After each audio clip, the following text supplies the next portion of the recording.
নেমে আসেন, ব্রিজের উপরে যারা সাধারণ ছাত্র আছে চলে আসেন। সেনাবাহিনীকে বলবো আপনারা সাধারণ ছাত্র থেকে ছেড়ে দেন, আমরা এসেছি শান্তিপূর্ণ কর্মসূচি করবো। কালকের জন্য আমরা আন্তরিক দুঃখিত। কালকে যে ঘটনা ঘটেছে সেটা রাজনৈতিকরণ, ছাত্রদের সাথে সেটা কোনো সম্পর্ক ছিল না।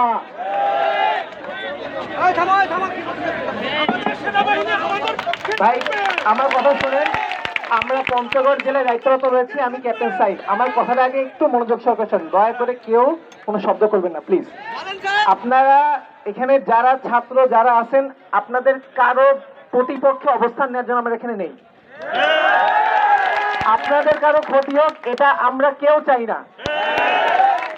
ইন দ্য মিন টাইম আমি আমার কমান্ড স্টোন থেকে ইনস্ট্রাকশন নিয়েছি, আপনারা এখানে আসছেন, কিছুক্ষণ সমাবেশ করেন, বাট এটা অবশ্যই 20 মিনিটের বেশি না। আমার রিকোয়েস্টটা রাখেন, আমার রিকোয়েস্টটা রাখেন। আচ্ছা আমাকে বলতে দেন। পুলিশ এখানে এসে আপনাদেরকে কোনো ইন্টারাপ্ট করবে না, তারা তাদের কাজ করতেছে। আপনারা কেউ এমন কোনো আচরণ করবেন না যেটা আমাদেরকে কষ্ট দেয় বা আমাদেরকে অন্য কিছু করতে বাধ্য করে, ঠিক আছে?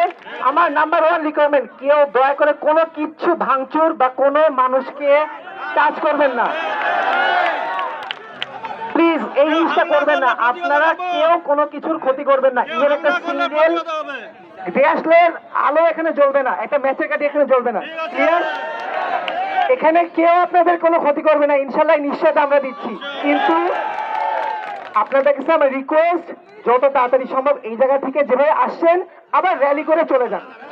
একটা সিঙ্গেল লোক আপনাকে বাধা দিবে না, আমি ইনশিওর করব, ক্লিয়ার?